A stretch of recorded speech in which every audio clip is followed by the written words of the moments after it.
Good evening. Oh, there's some feedback on your side. Do you have any headphones? There wasn't feedback before, but now there was. Let me plug in my microphone. Yeah, no worries. Sorry about that.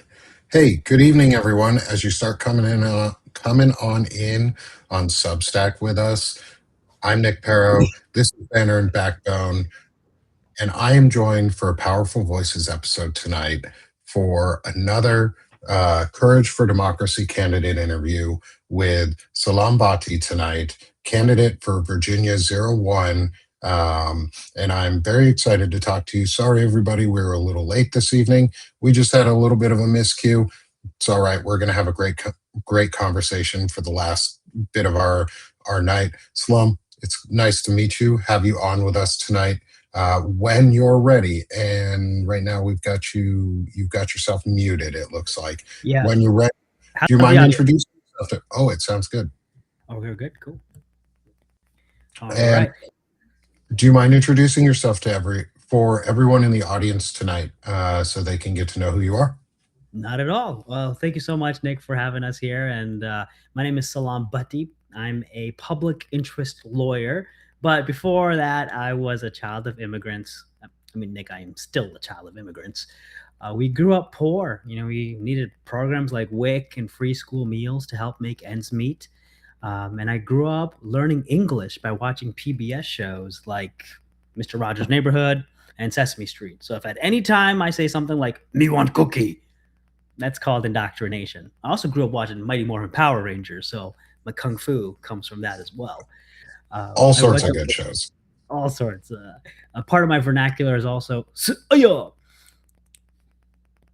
right?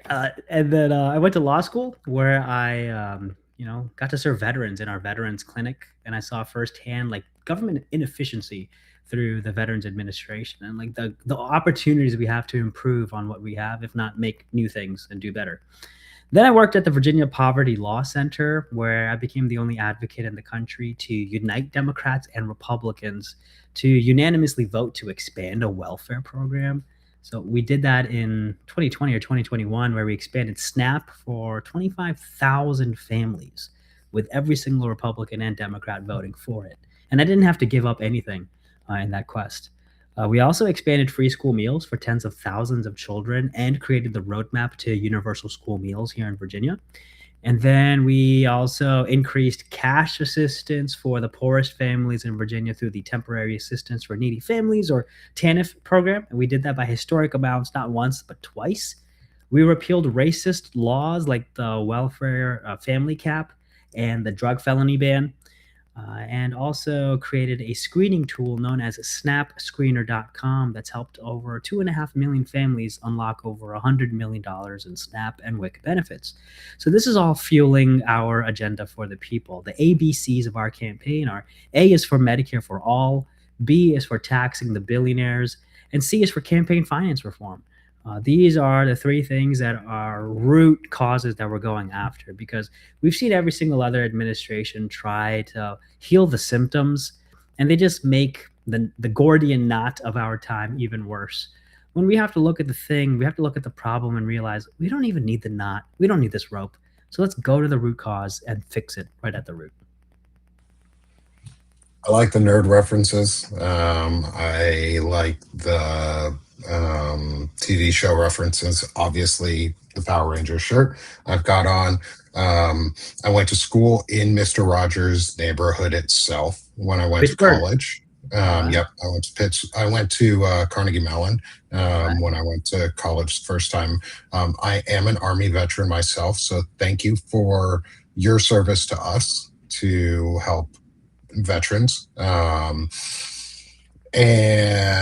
I appreciate it, because especially right now, while we've got things that are veteran services being taken apart in areas, and we have a secretary of the VA who kind of sucks. My words, maybe not yours, but my words is he kind of sucks. No, Is I agree. he's hurting veterans, and I appreciate that you have supported us in the past. And so I guess that'll lead into my first question for you for the night. Before we get, well, before we get into all of the questions, is I'll get back to that. This is later than normal. Let me backtrack myself. First question of the night then we'll lead into is around the veteran piece, is because we open up with that a little bit here, is what are your commitments, and what learnings have you had in the past, but what are your commitments to veterans, disabled veterans specifically, and which translates in many ways to the disability community at large, Mhm. is what commitments are you prepared to make to support bettering our services and bettering access and equitability in our services than what we're getting right now? Yeah. So there's a lot I know about a very little place about anti-poverty programs, and then there's a lot I don't know. And there's a lot that I don't know about a lot of things. One of the things that I do know about within the disabled veteran space, I just learned this actually over the weekend, and I'm currently researching it. So if you know a lot more about it, happy to chat about it. But it's about veterans with disabilities who are homeowners don't have to pay any property tax. But when they pass away, then their widow does have to pay property tax. So this often leads to the widow having to sell the house that they lived in for years, that they helped make and create, because they can no longer afford it. So I just learned about this and I'm incensed about it because the veteran spouses and the families are all also making that sacrifice along with the veteran. So we really need to do something about this. Have you heard about this, Nick? Yes, and so I am a veteran who actually benefits from the this this exact statute and the ability to use this. Is I don't pay property tax because I am a disabled veteran and I am in the correct class of disabled veterans to benefit from that. Hmm. It also extends even slightly further. If in case you didn't want to know more bad news about this, is it actually only applies to the first acre of land ownership too. Is if your property comes with land, you only get up to the first acre. After Oh, got that, you actually still owe property tax on. So, and and I'm saying this from firsthand knowledge yeah. on what this implies. And I do understand some of the restriction, as in it applies to your homestead and not, say, your second, third, fourth, and fifth house. I think that would be a bit unreasonable. And Right. many American people outside of just veterans would go, oh, yeah, that would seem unreasonable too. Many veterans would probably, in fact, most veterans would probably be like, yeah, that's more than we actually need, even Right. though the minimum is, I would think it would cover your whole property. It's an interesting point you bring up, and yeah, I do know a little bit about that one. So, what would you do to help? What would you do to help in that?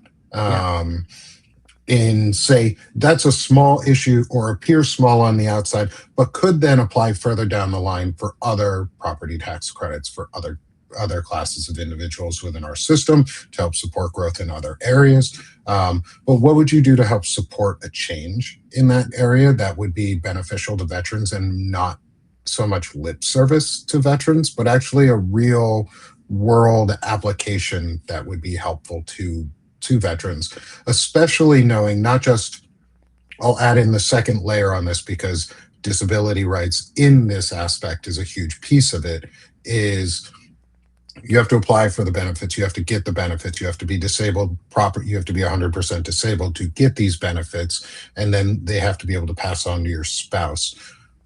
How do you see that not only supporting veterans for access to housing, and their spouses access to housing when they pass away, but also to the broader disability community, and what that can do down the road to increase housing accessibility and equitability?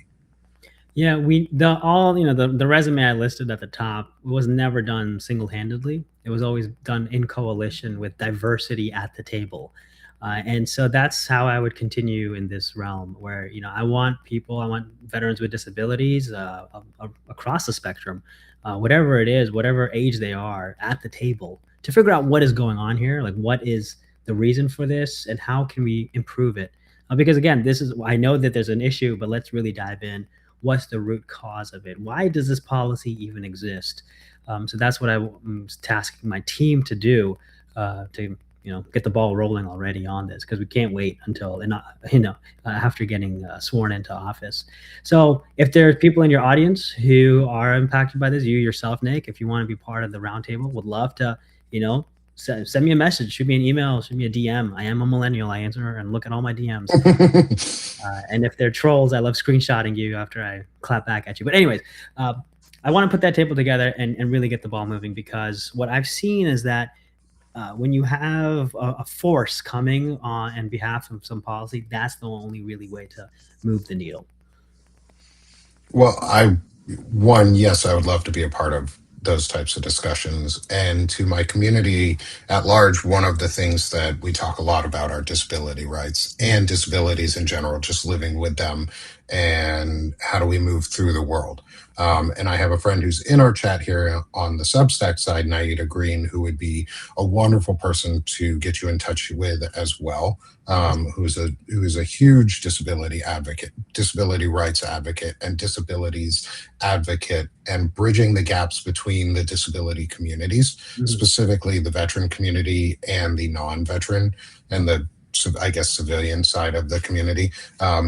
But bridging that gap, because there are stigmatisms between the two communities. There's stigmatisms within the community itself as a veteran, specifically on, say, the combat veteran versus non-combat veteran side, and how other veterans see each other, but then how that goes out into the larger community. And I'd love to have that discussion and be part of it. And I know Naida would probably love to have be part of that discussion.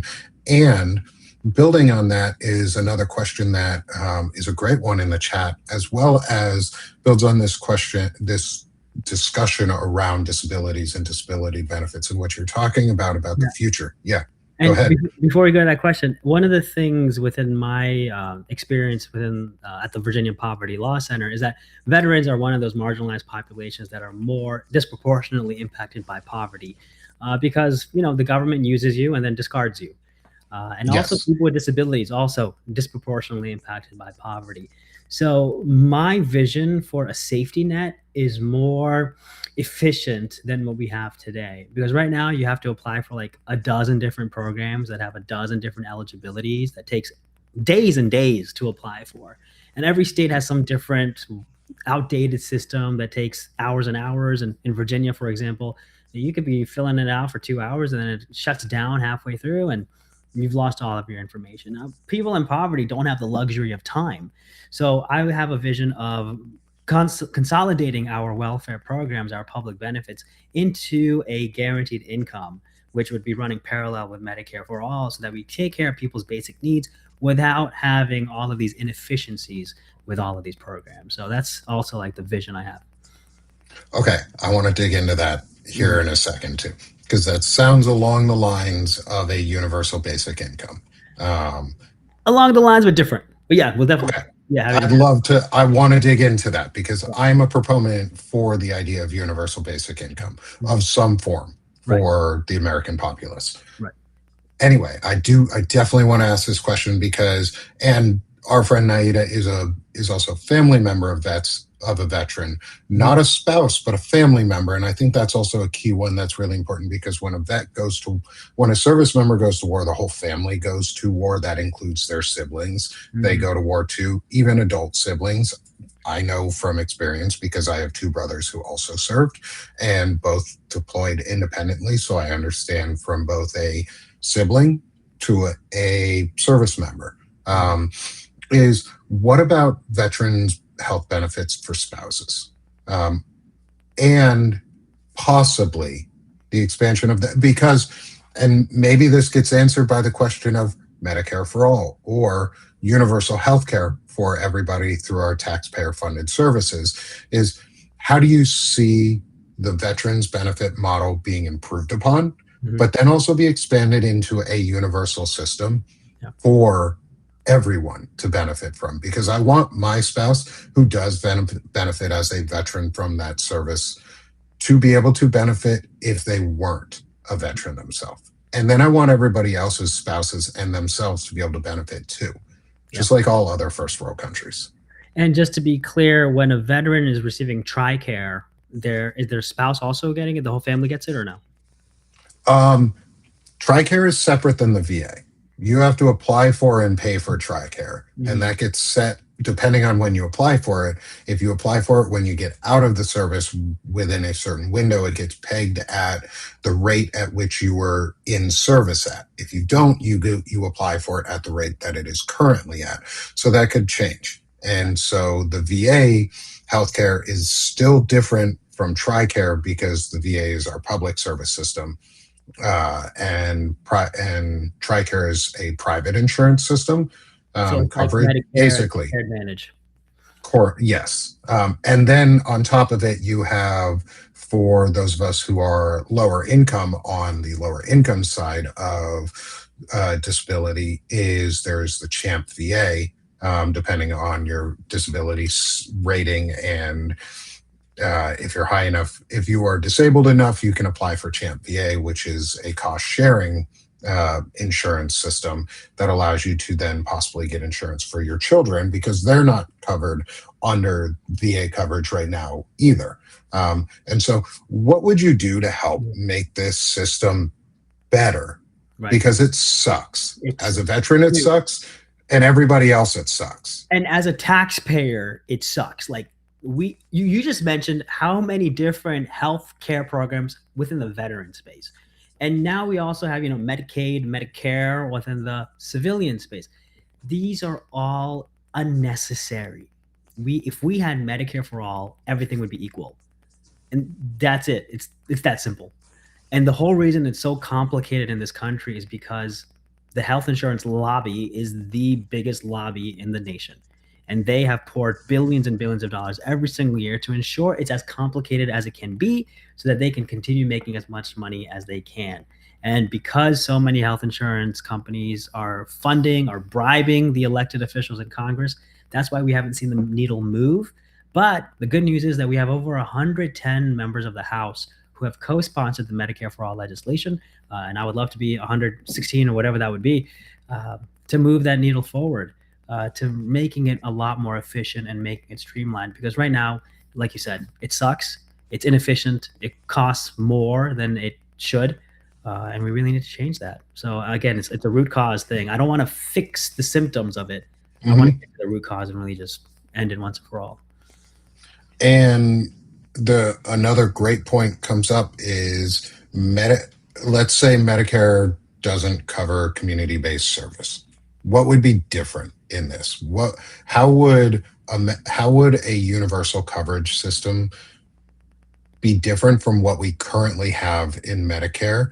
And what would you do to ensure that it does not punish those who it's meant to help the most and create a imbalanced system of poor people healthcare Mhm. and then rich people healthcare? Right, right. So one of the ways, well, there's a twofold path that I'm envisioning to make sure Medicare for all succeeds. Because if somebody was like, "Hey, Salam, if Trump signed Medicare for all into law tomorrow, would you support that?" And I would say no, because it would fail immediately. There's just not enough doctors and nurses for the need right now.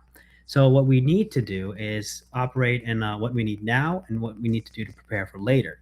One of the things we need to do now is to have comprehensive immigration reform for a lot of reasons, because it's been like about 40 years since we did it. But in that reformation, we need to increase the amount of doctors and nurses that can immigrate to this country, and incentivize them to come, maybe serve in the medical deserts, whether it's rural or urban, and maybe give them a fast track to a green card or citizenship. Like, it's totally doable. That's the great thing about Congress. You can make up laws, and Yeah. hey, this is the law.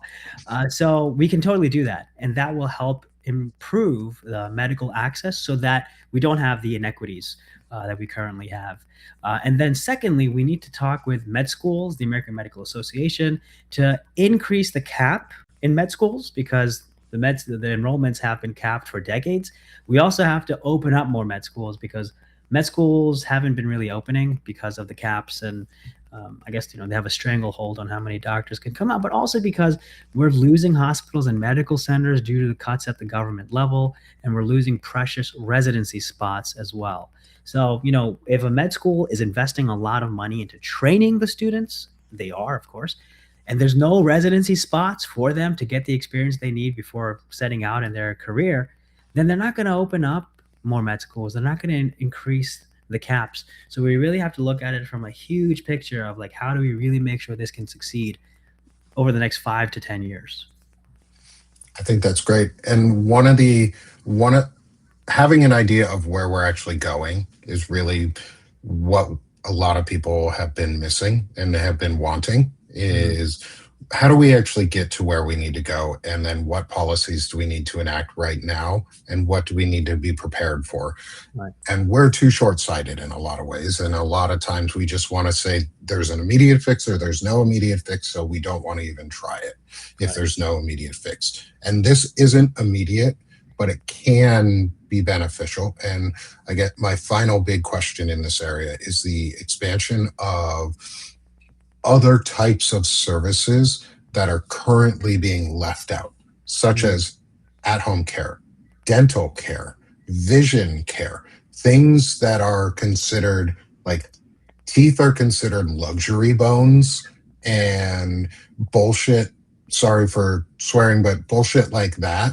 Um, how do you address that? What is your thought on that being part of, and also mental health and therapy costs and those types of insurance costs that are considered auxiliary or are being cut back upon? What do you see as those being important in a holistic solution for this, or should we continue to do what we're doing? Yeah, mental I know health. that's sort of a softball question.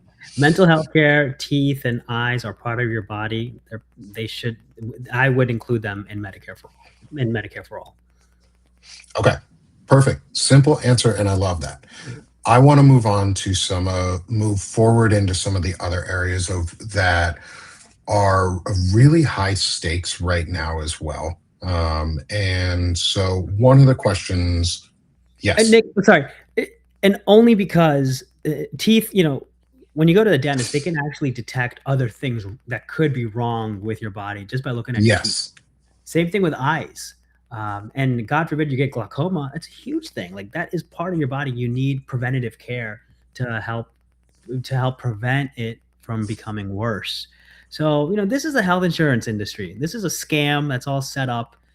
It's designed to bleed us dry of all of our money, and it ain't right. And that's why teeth, vision, your teeth, eyes, and mental health care should be part of Medicare for all.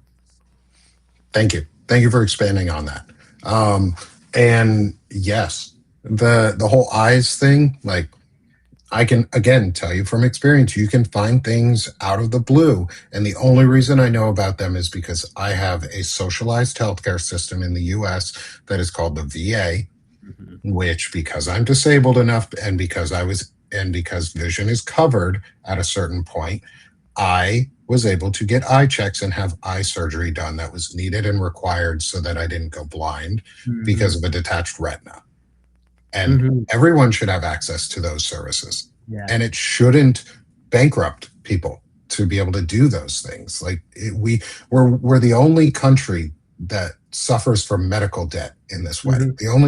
The only industrialized nation that suffers from, and I don't even think unindustrialized nations suffer from medical debt because they're not dumb enough to do it. Um, I just think we've made ourselves dumb enough to do Yeah. medical debt in this way, and it And sucks. when it comes to rolling out expanded healthcare, we have so much to learn from over 70 other nations that have rolled it out. So we have a great opportunity to learn from them what went wrong when they rolled it out and what went right. So we can emulate and replicate those good things and make sure we come out ahead from the things that didn't work. Because listen, we are people, and anything we make is going to be flawed, but that doesn't mean we don't do it. It means we have an opportunity to build it even better as we learn as we go. So you always see Republicans who are like, oh, all these people, all these countries have problems with it. Well, you have problems with everything, even the house that you live in. It's probably cracking. Mhm. It's like, what are you gonna do? You just let it leave? You're gonna leave the crack there? No, you're gonna fix it as you go. So this whole idea of needing it to be perfect is is BS. We It is. we will never have something perfect, but we can always make it better. You're right. I I love that you are willing to admit that we don't have things perfect. And earlier in the conversation, you openly said, "I I don't know everything, so I have a team of folks around me who know more than I do, so I can focus on what I need to know, and they can focus on everything else that I need to know, so that I don't have to do it myself." I think that's fantastic. Is trusting the expertise of those around you, Yeah. which is rather different than what we see in office, at least at the presidential level right now. And so let's talk for a moment before we go too far afield onto some of the other areas of conversation. One of which is I wanted to talk about the universal basic income Mhm. and how being forced towards the future of AI, how can that be applied to help fund a universal basic income for the taxpayer funded services that we have paid for and our collected knowledge to create those Mhm. services and those tools. But before we get there, I wanted to ask you about one quick thing on the organization that you're part of. You are part of a group called Courage for Democracy, um, and and the Citizens Impeachment Movement, and these are two coexisting organizations. They're very close with each other. But one of the main principles is the idea of you are willing right now, and you have ready at this moment articles of impeachment that list a ton of impeachable offenses that easily could be broken down into, say, daily impeachable actions, Sure. where you could impeach him on the daily and force Congress to be open every single day.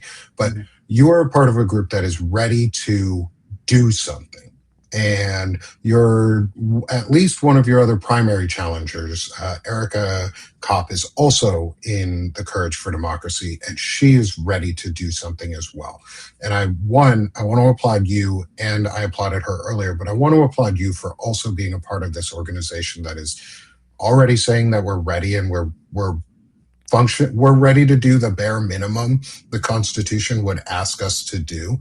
Um, I would like your thoughts on what do you find important for going forward when you get into office for these types of impeachable offenses? Is this a one and done thing for you? Or are you prepared to continue to act on impeachable offenses and work in a coalition to submit articles of impeachment, whether they pass or not, but to do the job itself and to impeach him when it matters? Yeah, the beauty about impeachment is that it's a great opportunity to delay the administration. So let's say we win the House in November, but let's say we don't win the Senate, and of course we don't have the executive, we don't have the Oval Office. So what can we do? Being in, even though we'll have the majority, we're still in the minority. We can delay. And when I was fighting against that big ugly bill, we knew we had a red trifecta. This bill is going to pass. But what we were able to do, and my fellow advocates across the country and we were delaying that bill as long as possible, because every single day that that bill was delayed was about 100 or 1,000 more people across the nation we were able to educate about what was in the bill, the delayed impacts that were going to happen, and so on and so forth. So more people were able to be not caught flat footed.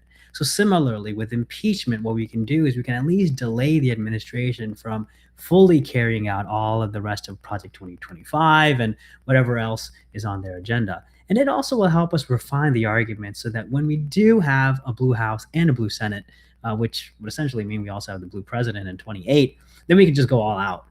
Make sure that we have the impeachment convictions going on, but really also marshaling at that point, hopefully, a friendly Department of Justice and an Attorney General with a backbone, not like the guy that Biden had, Merrick Garland, uh, who who had literally one job to go after Trump and put him away like Brazil did to Bolsonaro, and he failed. And we have to remember that Merrick Garland is a centrist, and it was yesterday's centrism that led to today's fascism. So, this new Congress that will be coming, and it is coming, cannot rest on its laurels, thinking that all we have to do is moderate our positions and everything will go back to normal. We can't go back to normal. We have to move forward. And the people who are responsible for all of these horrors of today need to pay. And I'll say this as well: the people who are part of the Confederacy, they were not severely punished, and we are seeing the ramifications today. So we really need to have that happen this time so we don't make that mistake again. I'm glad you brought up the Confederacy because I use that example a lot. Is that this is the neo Confederacy or a new Confederacy? They're not, as much as Nazism is a good descriptor of what they exhibit, it's not the right one. It's it's a prevalent one, yes, and it's a very powerful one, especially for many of us. It's a very powerful iconography, but it's not the right one for American history, and it's not the right one for the American present because it's older than Nazism, because it's Confederacy, which Yeah. inspired Nazism and a lot of their teachings. And we helped bring about the Nazi movement because we didn't punish the Confederates. Yep. And we instead reconciled too much. We reconciled too generously. And yeah, I think I do definitely agree is that Garland does represent the failures of a lot of that and centrism. And yeah, it's not brand new, and it's not a new brand. It's not a new band of individuals. It's still the KKK movement Mhm. from the early 1900s. It's still the post Confederacy, and it's all from that legacy. And so we need to move forward. And there's a lot that needs to be done to undo the legacy of the Confederacy in the US. One of those is systemically enabled poverty and targeted poverty towards minorities, towards folks with disabilities, towards anyone who's pretty much non white slave landowning individuals historically, but have now been translated into the billionaire class or the high upper middle class, the upper class that has really its own different sub levels as well of disdain for each other and its own levels of differentiation when you get between millionaires to billionaires. There seems to be some sort of disconnect along that line as well. But the systematically designed poverty system that we have in the US, what would you do to address that? And this, I asked this question in lead of you've already answered a little bit on the wealth redistribution or reinvestment model, might be a better way to put it, or self-investment model back into ourselves. Is I advocate for a universal basic income. I think that has a lot of potential, maybe in not a pure form, but in some form that works for our country. Do you think that policies like that could be used to help curb and solve a lot of the systemic poverty issues in the US? And does that build into, say, taxing the wealthy and returning those investments back to the people? During the pandemic, the federal government rolled something out called the expanded child tax credit, and it was celebrated because it cut child poverty in half. When I heard about this, I didn't celebrate. I mourned because this meant that this whole time we could have cut child poverty not just in half, but entirely. We just chose not to do it. So if you could have added another zero to that federal government line item, we could have eliminated child poverty by like 90%. We could have done away with it because poverty is a policy choice. And what we did is we expanded the child tax credit, we cut child poverty in half, and then we put a sunset clause on that. And so as soon as it went away, child poverty went right back up. So what we need to do is realize that people are in poverty because of the systemic reasons behind it, but also because they don't have money. And if the federal government, especially Congress, followed what the Constitution tells it, what the Constitution mandates Congress to do, which is provide for the general welfare. It doesn't say provide through specific administrative functions like SNAP and WIC and TANF and Medicaid and Section 8 and all these other things. It's general welfare. And I truly believe that guaranteed income is in line with that clause of general welfare. Give people money and let them succeed. Because we've seen with the expanded child tax credit, when people are given money, they do what the rich don't do. They spend it. They spend it and there's a return on that investment. That money goes to local grocery stores, which helps keep the lights on. It keeps their staff hired. It pays for the truck driver who's transporting the food. It pays for the farmer who's growing the food. It's a whole cycle. And that's why money is called currency. It has to remain current. It has to be in current like a river. Like it has to be moving, right? And so we saw that happening. We saw people spending that money on clothes for their children, paying bills that needed to be paid, because unfortunately we are now, right now especially, we are in the worst unpayment scheduling since the pandemic. And what I mean by that is over 20% of Americans or credit card holders are 90 days past due on paying their credit cards. We haven't seen these numbers since the pandemic. So this is very concerning. Same thing goes for student loans as well. People are not paying them right now. And so it's a very concerning time, and it's because the rich keep taking and they keep controlling more and more. And while we do have this class war, we also have the race war as well. We've got white supremacy at its like most pinnacle amount that we've ever seen before. And I say this because we saw people, and I've spoken with these types of people, who voted for Trump 3 different times. And so I ask them, what has Trump done for you? Your gas prices are higher. Your grocery costs are higher. Everything costs a lot more. Your energy bill is crazy. Your health insurance costs are crazy. Like, what has he actually done for you? And the answer is always, he's deporting illegals. So it doesn't matter, just like LBJ said, you could tell the poorest white man that he's better than a black man, and he will not just give you money, he will empty his pockets for you. So we are seeing that play out in real time. And it's deeply unfortunate. Now, that's why we're seeing both a class war and a race war at the same time. But also, No, I would disagree, on a UBI model, because everybody doesn't need it.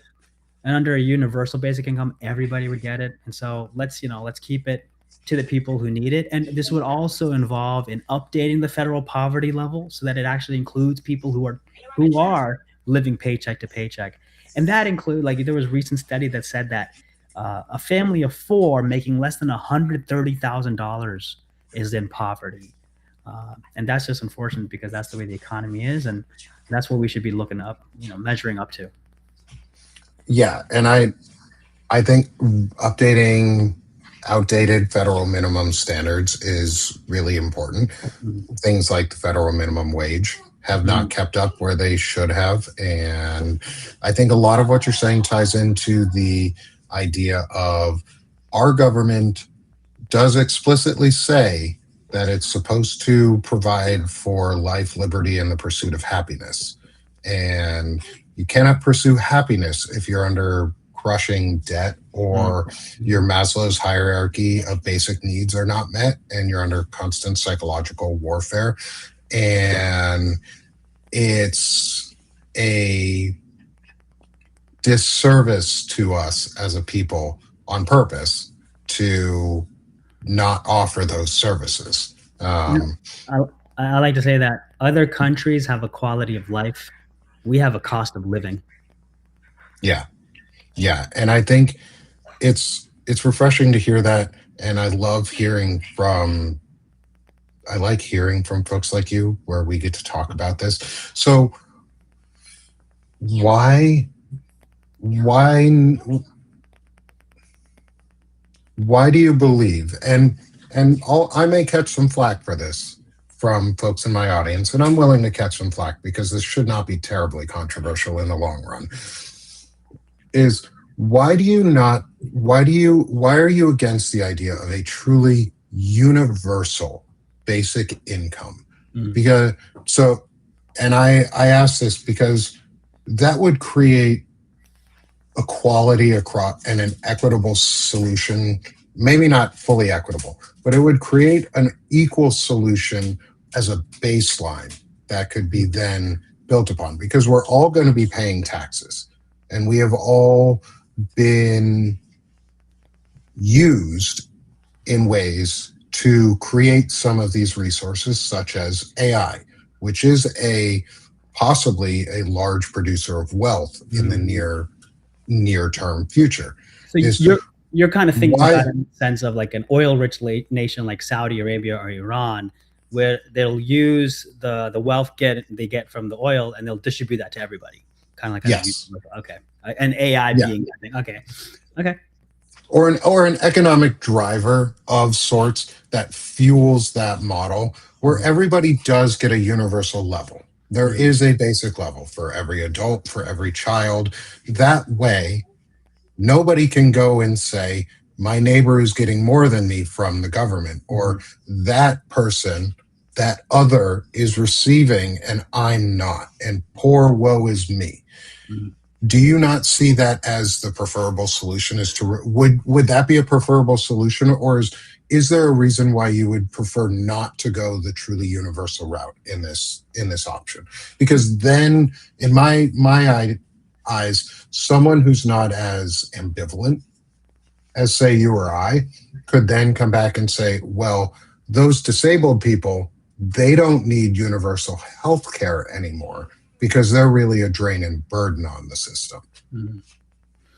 Yeah, I'm not in favor of a universal basic income because there are people upper middle income, middle class, and upper income levels who don't need it. So it would essentially amount to something inefficient or wasteful to go to them. So I really want to make sure that we focus, the finite funds that we have. Unfortunately, there's not infinite money for this, but the finite amounts of money to go to the people who truly need it. So means testing it with an adjusted poverty level to really truly make it successful. We also need to put in some safeguards and guidelines, perhaps with some sort of rent control, so that hey, if all of a sudden people are receiving, $2,000, we can't have the landlord jacking up their rent $2,000 to take all of that guaranteed income that they would receive. So lots of other things that we have to put into place to make sure that all of a sudden the prices don't go up for everything. Yeah, and I think that's another important aspect of it is the secondary and tertiary effects so that it does not immediately become a gouging or grifting Mm. economy on top of it because that could easily become what it does become. Um, And also, and Nick, I think yeah, to just to finish out the thought on why not universal, because it's not something you're going to need forever.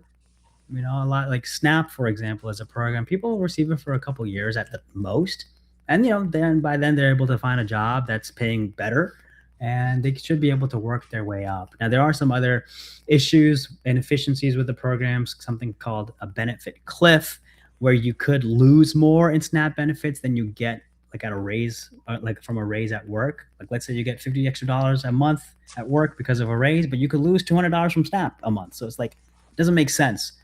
You're not going to take the raise as a result. So we can do a benefit slope where there's like a dollar for every extra dollar you get in net income, you lose a dollar. So that's way it kind of just like slopes you out of the program. So similar thing with the guaranteed income. Just gets you help with your basic needs, and then as you do better in life, work yourself out of it.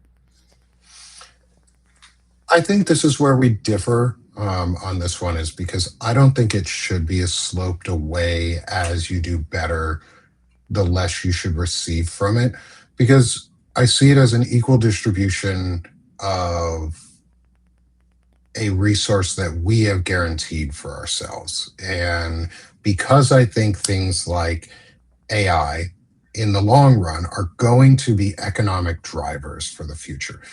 Is it there yet? No. And is it artificial? No. It's more aggregated intelligence at Mhm. this point still than it is artificial intelligence because it's really not helping or it's not truly artificial in any way that we can prove. But I also don't see it a disincentive to have a just standard basic level of resources that go to everybody. And yes, some will get more in the end because they have jobs that pay better or they have other things on top.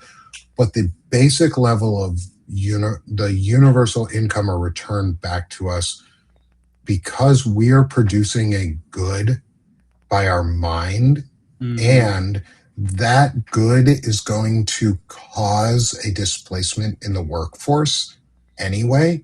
Yeah. We have to account for the change in the workforce that could be really unpredictable if AI does become a truly meaningful system. It's going to take over a lot of jobs, and there are going to always be jobs that have to have human oversight at all times or human usage. Like there are certain jobs I would never trust for a computer to do, but there are other jobs we won't have to do. Menial labor for farmhand work or doing farmhand work could be fully automated, and then that changes the paradigm on migrant labor Mhm. and seasonal labor and different things like that. But but we have a tool that could produce an almost infinite amount of revenue. And we also don't have money backed on gold anymore. So whether the idea of revenue is really deterministically important is could be argued, I think. And maybe should be argued so that we actually have something that's backing our revenue into something real. But how do we how do you see that possibility influencing the discussion and that equation in the job market may not be the same when you get elected to Congress as in 2 years when you have to run for reelection or get your seat back or any of the other aspects. How do you see that impacting on this exponential curve that we're on? Yeah, I mean, bigger picture, I'm in favor of a moratorium on data centers. I don't think AI is all that it's talked up to be, because the people who are talking it up are the tech billionaires who are the ones making money from it. I know we have a lot of distractions when it comes to the AI conversation. It's always the, well, China's getting out ahead of us on AI and we need to beat China. China's ahead of us in rail infrastructure, nutrition, and education. Why isn't anybody talking about getting ahead of China in those capacities? So I'd rather focus on, like you said, Maslow's hierarchy of needs. AI is not a need. And I was talking with somebody who constructs the data centers or plans them out. And I'm like, why do you have to build them near suburbia? Because where we are in my district, they are trying to build data centers literally right next to a neighborhood. And he replied that they need to minimize the latency between a data center and the self driving vehicles.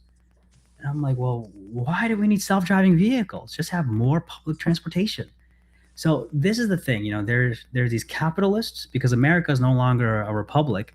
It's three corporations in a trench coat, and they're trying to extract as much money as possible from all of us.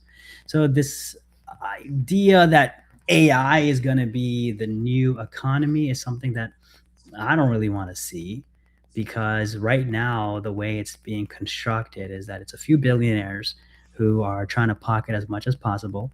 And there are also, there's also whispers that they're working with JD Vance to create some sort of tech fiefdoms across the nation, so that we have to rely on them once we lose the jobs that they are trying to take away from us. So it's like we see this dystopic future that they have envisioned for us, and we really want to push back and say, you know what, moratorium on these data centers, because I'd rather keep our land.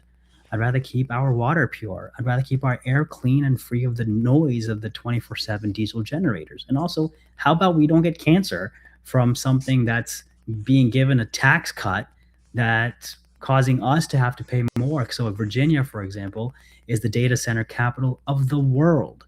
So when the entire world is using the data centers to make stupid cartoon videos, uh, we have to pay for that. That's coming out of our energy bills, and that's unfortunate, because that's what the state assembly has done. Because why? Well, you follow the money, and it's the energy companies that have bought out. It's the AI companies that have bought out these elected officials to give them the tax cuts, to give them the breaks, to give them the incentives, and it all falls onto us because somebody has to pay, and we're sick and tired of that. And that's why campaign finance reform is one of our top priorities. We have received over 2,300 contributions from people, not executives, not lobbyists, no corporations from those executives or lobbyists, no foreign interest like Israel. We're beholden to the people. And that's why we're fighting for the public interest. That's why we are against these data centers, because we've seen it from Democrats and Republicans. This is the unifier in our district right now, saying no to data centers, and it's going to help preserve our jobs too. One more thing about AI is that farmers in our district are also seeing that the monopoly that is coming together to take over the farming industry is trying to also kick the farmer out as well. They'll be sitting in their combines and they're just sitting there, and the machine is doing everything by itself. Anytime a problem comes up, all they have to do is hit a button.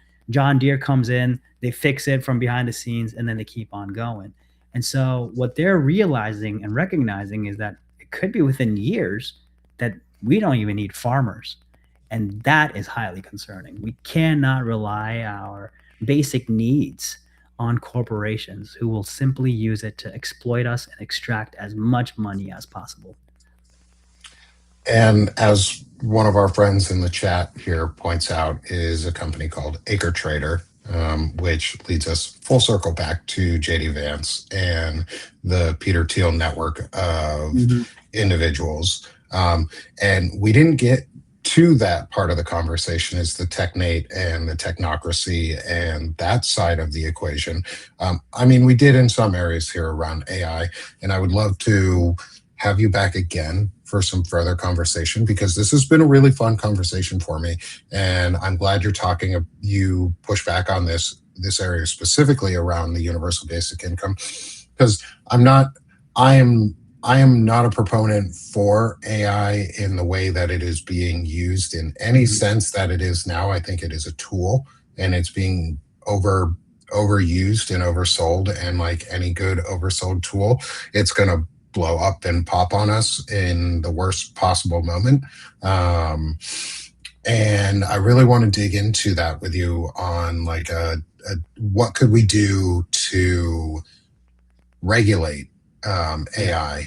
And because I've had a conversation with another individual who's running for Congress in California, Abel Chavez, who we were discussing this on what is the appropriate ways and how do we actually regulate AI when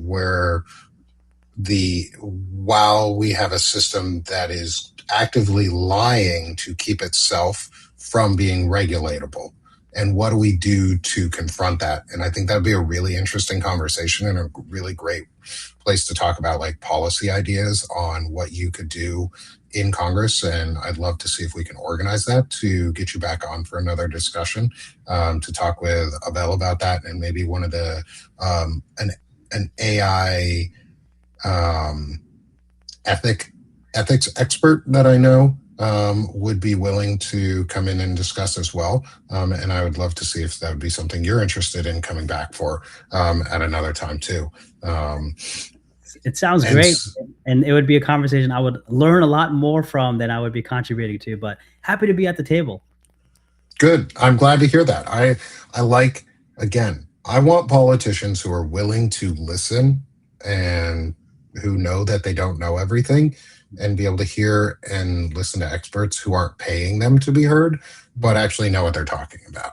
And to that, Nick, like when I used to work at the Food Research and Action Center, also known as FRAC, national nonprofit. And so we had so many colleagues across the country at other national orgs who are experts in their field and just phenomenal folks. So I learned from them so much, and I'm looking forward, serving in Congress and bringing them back to the table and just learning from them and growing opportunities for folks. And I'm sorry that I guess we're ending soon. I didn't even get to drop any Lord of the Rings references. Well, we'll wait for that until we talk about Palantir. How about that? We'll have a discussion on a Palantir and some references there, and maybe Anduro, and maybe we'll do a DC themed discussion too, where we talk about Gotham and some of the projects around Gotham that certain people like to use for policing and predictive Mhm. profiling and surveillance states. And maybe we'll even talk about flocks of Flock, I was just security gonna say, cameras. flock, yes, Um, that's huge here. yes, I have a friend. I have a friend in the Norfolk area Mhm, who has been covering a flock case that went on there for a very long time, mhm, and where the feds stepped in to overrule basically and push the case towards being turned into, we need these cameras here. And I would love to have a conversation about that, because the surveillance state and big brother that is here mhm. needs to be addressed sooner rather than later, Oh, yeah. before it gets turned inwards even more on folks like us. You know what? Here's the thing, like, we the city of Richmond, they just passed their budget. And Richmond is not in our district, but I was following this because it's relevant to Flock. And the Democrat Socialists of America Richmond chapter was like pushing back on that budget because it funds Flock.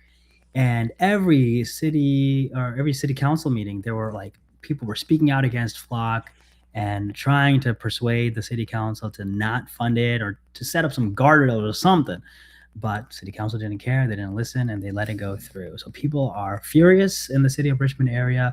We're seeing it pop up in the district now as well. It has been in the district, but pop more and more coming through, and it's coming with such a force that it's not stoppable. It's unfortunately not stoppable because the boards, the cities, the localities, the police are all just moving it forward, and it's kind of like not trickle down economics. Like, we could argue till we're blue in the face with reports that come out every year of how it doesn't work, but the rich keep getting richer, right? Mhm. We could argue till we're blue in the face that Israel's committing a genocide, and they're going to keep committing that genocide. Like, we have to do actionable things and not just argue about stuff all the time. I love that. And I think that's a great place to give you the floor here Mhm. for the last few minutes to promote your campaign and the policies that you want to advocate for and what you want to bring to Congress that you can bring back to your constituents, and what you can do for the rest of us too. Because what helps Virginia helps us all in so many ways. And what we've been talking about in this discussion, the areas that you have talked about benefit all of us, and not just Virginia, but they would come back home and benefit your constituents. And so I open the floor here for you. I'm going to full screen you here so you got the floor. I'll pull up a QR code for your campaign website. We also have it over my head here right Oh, now in awesome. this little one, but there'll be one with a pretty picture on it as well here in just a second. So please go support Salaam. He is the second of two Virginia 1 candidates that I have interviewed on that are both part of the Courage for Democracy Network. And you're Salaam, thank you. You both have been wonderful to discuss with, and I wish the best of luck for both of you. And I know this is a zero sum game for politics and for elections, anyways. Is you win or you lose. It's pretty. It's uh, sorry. It's pretty Boolean in that. It's you win or you lose. But I really do hope for the best for both of you in this one, because I love hearing what you had to talk about tonight, and I cannot wait to continue discussing more with you on other things as well. So, Salam, the floor is yours, and take it away. And thank you again for coming on and having this discussion with me tonight. Thank you so much, Nick. I appreciate you, man. Well, dear viewers, it's the end of the show, and it's getting into the evening time as you're probably getting ready for bed. And I wanted to just say this: we all love this nation, and it's very hard to see the sun setting on this nation right now in real time. But I want you to remember that as the sun sets on this nation, we have the opportunity to work together towards that new sunrise on a better nation. And so when we're looking around in the darkness and loneliness of the night and asking, who's going to come save us? I want you to know that it's us. We are the ones we've been waiting for. And I'm waiting for you to help us work towards that new sunrise on a better nation. So join us on our journey by clicking the QR code, going to our website, clicking on the ACT tab, and joining on as a volunteer. We have over 200 volunteers who are helping so far, and the big tasks at hand are it's not rocket science, it's political science. We're going around, going door to door if you're in district or nearby. And we're also phone banking and postcard writing as well, in case you are wanting to do that instead. So those are the top three ways that people are helping our campaign, and we'd love you to join that aspect as well. If you can't do that, we welcome your contribution. And we are a people powered grassroots movement. And every single dollar is coming from people who are not executives or lobbyists at the corporations that are ruining this country, or foreign interests that are exploiting our taxes to bomb schools and hospitals overseas when we should be building hospitals and schools right here at home.